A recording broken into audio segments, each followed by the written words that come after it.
السلام عليكم ورحمة الله، أهلا وسهلا بكل متابعي القناة. حلقة جديدة عن أخبار الرياضة المصرية والعالمية. النادي الأهلي يواجه طلائع الجيش الساعة 7 مساء على استاد الأهلي والسلام في الجولة الرابعة من عمر الدوري المصري. فيوتشر يتحفظ على فكرة قطع إعارة كريم نيدفيد في يناير ويتمسك باللاعب حتى انتهاء إعارته نهاية الموسم الجاري. محمود متولي ينتظم في التدريبات الجماعية مع النادي الأهلي الأسبوع المقبل بعد التعافي من الإصابة. مارسيل كولر يتحفظ على فكرة بيع أكرم توفيق ويتمسك باللاعب بشكل قوي بعد عدة عروض وصلت للاعب عن طريق وكلاء.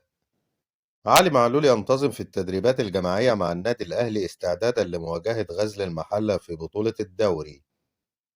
رئيس الاتحاد السكندري مروان عطية لن ينتقل إلى النادي الأهلي في يناير المقبل.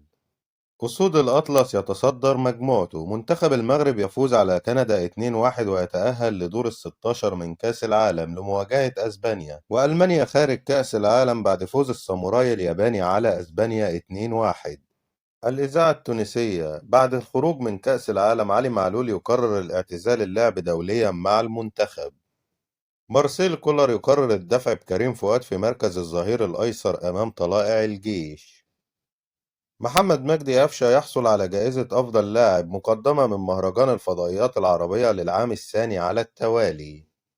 بعد انتشار أخبار عن تقديم مارسيليا الفرنسي ونيوكاسل الإنجليزي عروض رسمية للحصول على خدمات أكرم توفيق من النادي الأهلي. مصدر من النادي الأهلي: لا توجد أي عروض رسمية أو ودية وصلت لضم أكرم توفيق. اللاعب مهم للفريق وهو أحد أهم الأعمدة نحو بناء هيكل للمستقبل، وأمر رحيله ليس مطروحا للنقاش من الأساس ولن يتم التفكير به.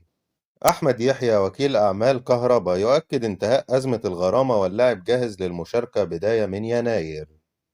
النادي الأهلي يعلن تعيين وليد سليمان نائبا لرئيس قطاع الناشئين وإعداده ليكون أحد الكوادر بقطاع الكرة بمعايشة مع ليفربول ثم معايشة بعد ذلك مع برشلونة. وسائل إعلام اسكتلندية: الأهلي طلب 5 مليون دولار من أجل الموافقة على انتقال لاعبه محمد مجدي قفشة إلى سيلتيك الاسكتلندي في شهر يناير المقبل. مصدر من النادي الأهلي: حسين الشحات من الوارد جدا خروجه إعارة من الأهلي خلال شهر يناير المقبل بعد استبعاده من مباريات الفريق الأخيرة وعدم مشاركته أساسيا، ولكن سيتم تجديد عقد اللاعب لمدة موسمين قبل خروجه للإعارة. سبب عدم مشاركة الشحات في المباريات هو وجهة نظر فنية من كولر بسبب عدم أداء الواجبات الدفاعية والاعتماد على طاهر وكريم فؤاد وهما يقومان بأدوار دفاعية في المباريات الأخيرة. ونرى أن حل الإعارة جيد جدا بالنسبة للاعب للمشاركة في مباريات أكثر واستعادة مستواه المعهود.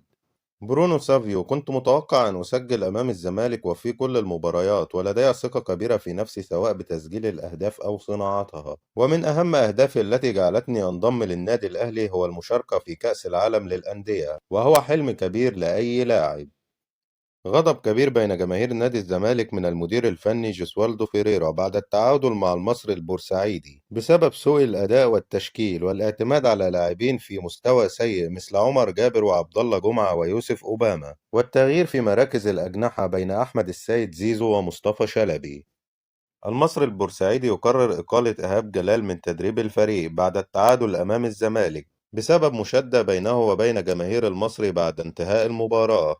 بعد إقالة البنك الأهلي للمدير الفني خالد جلال، البنك الأهلي يعلن رسميا تولي حلمي طولان تدريب الفريق.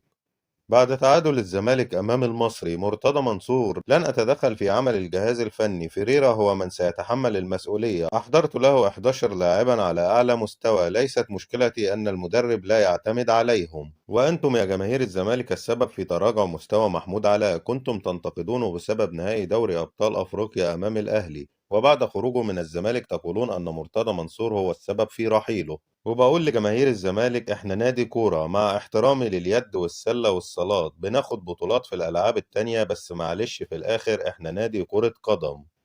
النادي الأهلي سيحصل على مبلغ 180 ألف دولار ما يقرب 4.5 مليون جنيه لمشاركة علي معلول في كأس العالم قطر 2022 حتى دور المجموعات.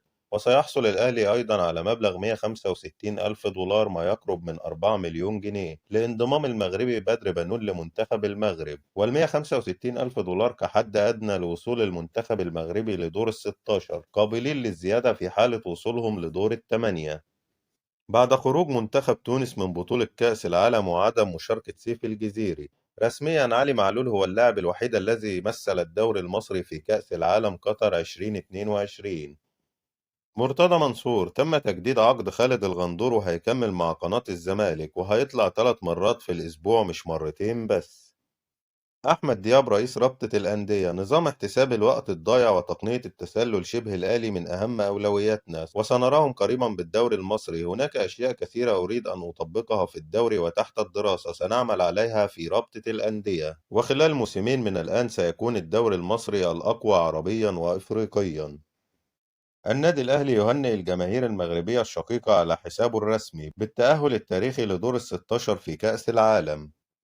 الجماهير الألمانية تتهم منتخب أسبانيا بالتواطؤ والخسارة عمدا أمام اليابان لإخراج ألمانيا من بطولة كأس العالم والصعود في المركز الثاني للدور ال16 لمواجهة المغرب وتجنب مواجهة كرواتيا. اليابان تفوز على أسبانيا بنسبة استحواذ 18% وهي أقل نسبة استحواذ في تاريخ بطولات كأس العالم. نادي المجد السكندري يعلن بشكل رسمي تعيين إبراهيم سعيدا مديرا فنيا للفريق. بعد الخروج من كأس العالم، روبرتو مارتينيز يعلن رحيله رسميا عن تدريب منتخب بلجيكا.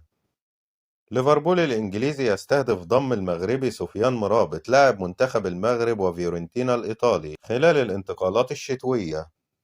النجم الألماني مسعود أوزيل يظهر في قطر لحضور مواجهات مونديال كأس العالم. مرتضى منصور: الزمالك يمر بأصعب مرحلة في تاريخه، كيف نحصد لقبي دوري ومثلهما كأس؟ غير مسموح لك، أنت مسموح لك بكأس واحد. الدولة تشاهد النادي ينهار عن عمد، أنا والنادي نتحمل ما هو فوق طاقة البشر. اليوم آخر أيام دور المجموعات لبطولة كأس العالم لتحديد آخر المتأهلين لدور ال16. المجموعة السبعة: غانا أمام أوروجواي وكوريا الجنوبية أمام البرتغال الساعة 5 مساء. بعد تأكد صعود البرتغال بعد الفوز ب6 نقط من المباراتين الأولى، الصراع الآن بين غانا وأوروجواي وكوريا الجنوبية لتحديد المتأهل مع البرتغال. ومباريات المجموعة الثامنة: الكاميرون ضد البرازيل وصربيا ضد سويسرا الساعة 9 مساء. وبعد تأكد وصول البرازيل لدور ال16 بعد الفوز بمباراتين وحصد 6 نقاط، الصراع هيكون ما بين الكاميرون وصربيا وسويسرا للحصول على البطاقة الثانية والصعود لدور ال16. انتهت أخبارنا. اكتب لنا في التعليقات من وجهة نظرك في حال وصول عرض قوي لأكرم توفيق، هل الأفضل الموافقة على العرض وخروج اللاعب للاحتراف أم بقاء اللاعب داخل النادي الأهلي؟ لو لسه ما اشتركتش في القناة اشترك وفعل زرار الجرس علشان يوصلك كل فيديوهاتنا الجديدة، والسلام عليكم ورحمة الله.